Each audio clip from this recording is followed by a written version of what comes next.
Salve a tutti, sono Almarok e benvenuti in un nuovo video. Oggi siamo qui per fare un'intervista ad Anthony Bray, noto come Abaddon, famoso per essere stato il batterista dei Venom. Prima di iniziare, vi ringrazio per la sua disponibilità, per aver accettato di essere nostro ospite, vi lascio l'intervista e vi auguro buona visione. Nice to meet you, thank you for staying today. No, that's okay. Good to talk to you, man. Why you started to do music, why you starting to do with metal music, tell me about the beginning of your career, your best influences on drum, and yeah, the beginning of your career as a musician. I was a big fan of bands like Black Sabbath and Deep Purple, Motorhead as well. And I started going to see bands when I was about 16 or 17 when I left school.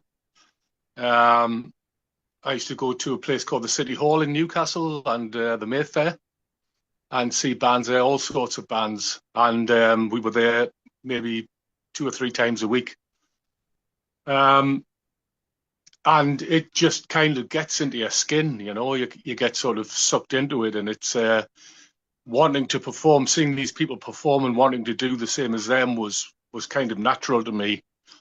I lived in a working class, we all did, we lived in a working class area in Newcastle in England, where you worked down the mines or you worked in the shipyards or you worked in heavy industry. And that was your life, really. That was it. Maybe if you were a good footballer, you could get out of the mines, you know. But for a kid like me, growing up the way I did, it was I was working in heavy industry, electronics industry, and I was very lucky that at the same time I was an apprentice. I bumped into a young guy called Eric Cook, who was very interested in the same sort of music, and another guy called Clive Archer, who was very interested in the same music, same type of music. And we started playing together in the bedroom, as you do. And it quickly became obvious that we were all of the same accord, all of the same mind. And then one day I was in Newcastle city centre, and I saw an advert for a drummer. And it turned out to be Jeff Dunn's band. And I joined the band and we rehearsed once or twice, and I told him that I thought the rest of the band was shit and that I thought he was really good, and that I should introduce him to my friends Clive Archer and Eric Cook. And Clive became Venom's first singer and Eric became the long-term Venom manager. So that's really where it all started. Jeff had a band on one side, I had a band on the other side. We got together. We were very, very like-minded. We still are. So yeah, that's the kind of beginning of what became Venom.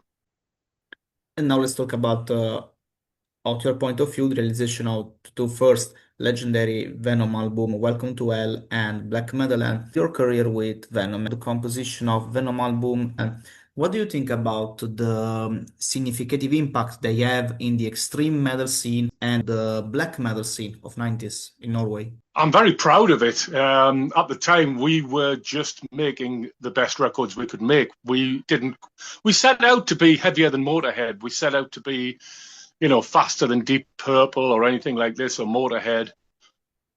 So we had something to look at, to improve upon if we could. I think that's what we did. It was always a three-way thing. It was always Lantern Bray. It was you know, Jeff might come up with a riff, but then I'd put some drums to it, and the riff would change. Conrad would come in with some lyrics.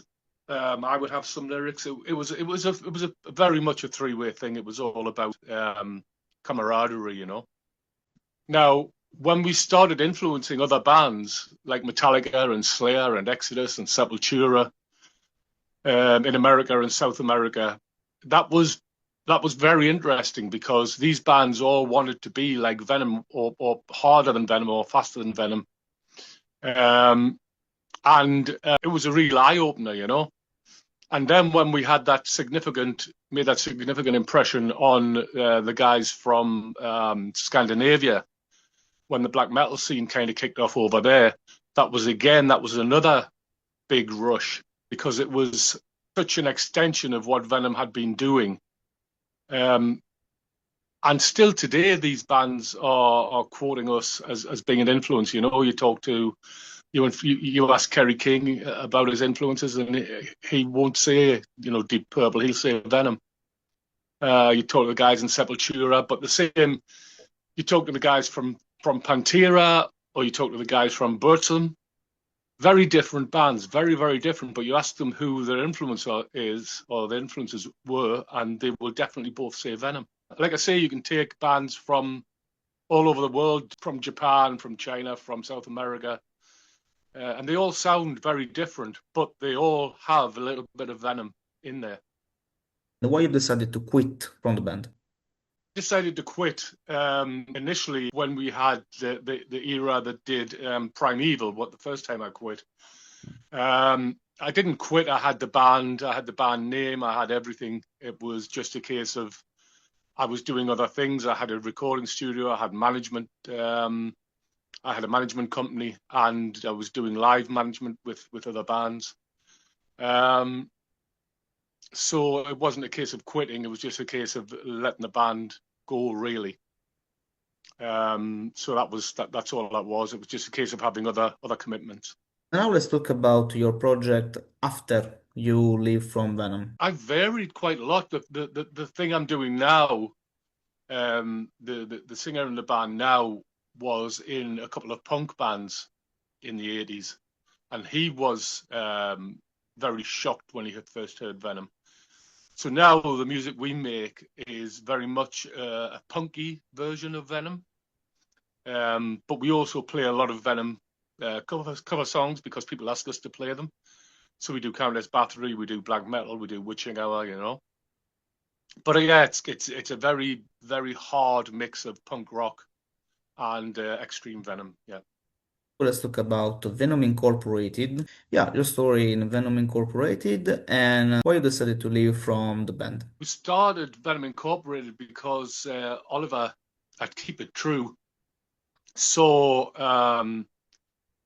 Jeff and Tony's band, Empire of Evil, and he booked them for Keep It True.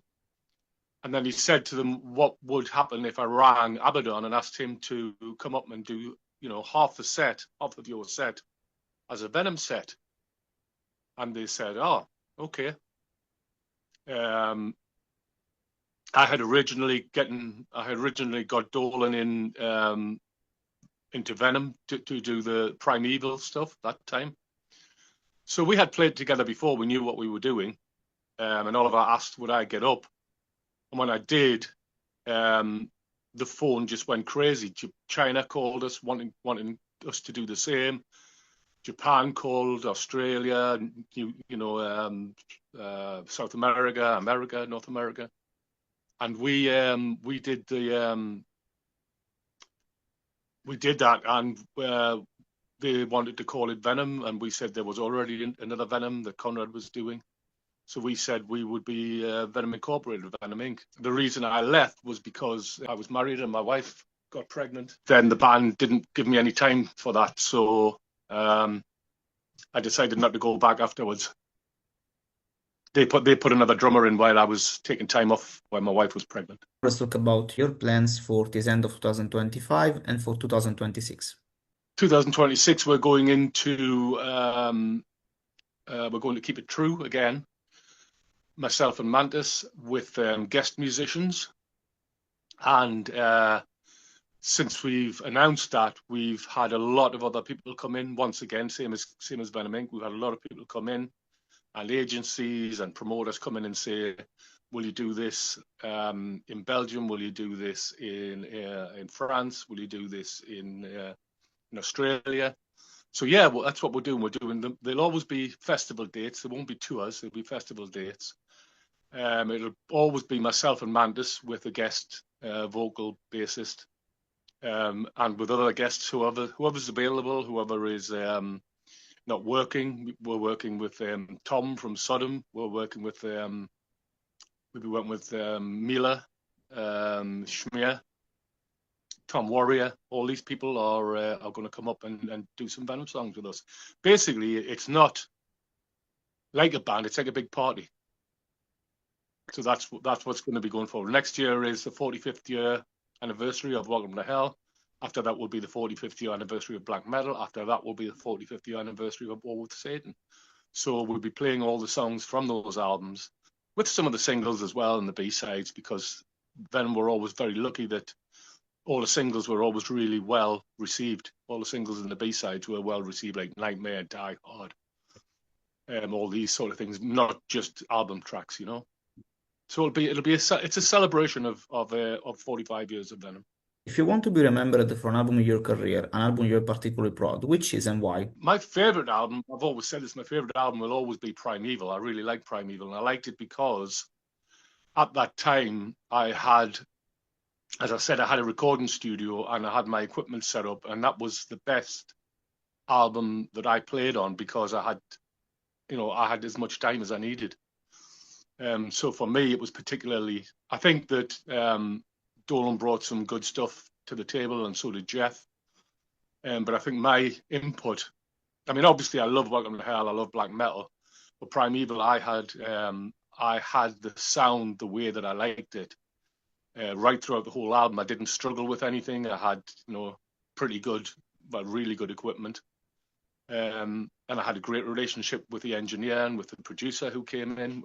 I was working with Kev Ridley, who was the studio's engineer all the time. So I knew what he was capable of, and I knew what he did to get certain sounds, not just for the drums, but in my case, yeah, for the drums. So it was a very easy album to make for me. How your music concern your life philosophy? My life philosophy now is it's relevant to, as I say, the new work that I'm going to be doing with Mantis. This fits in with my my lifestyle situation because my girlfriend is a huge metal fan, and she understands what I do. She understands me going away. She comes with me as often as we can. I have a nice, easy relationship with my young children, so I can spend more time with them now. I'm not on tour every day, every week. I can spend more time with them. If I'm away the weekend, I'll see them, after that. So yeah, everything's pretty good at the moment. Thank you. Thank you for your time. Thank you for staying today. Good luck for your project. Thank you. Bye. Thank you very much. Bye bye.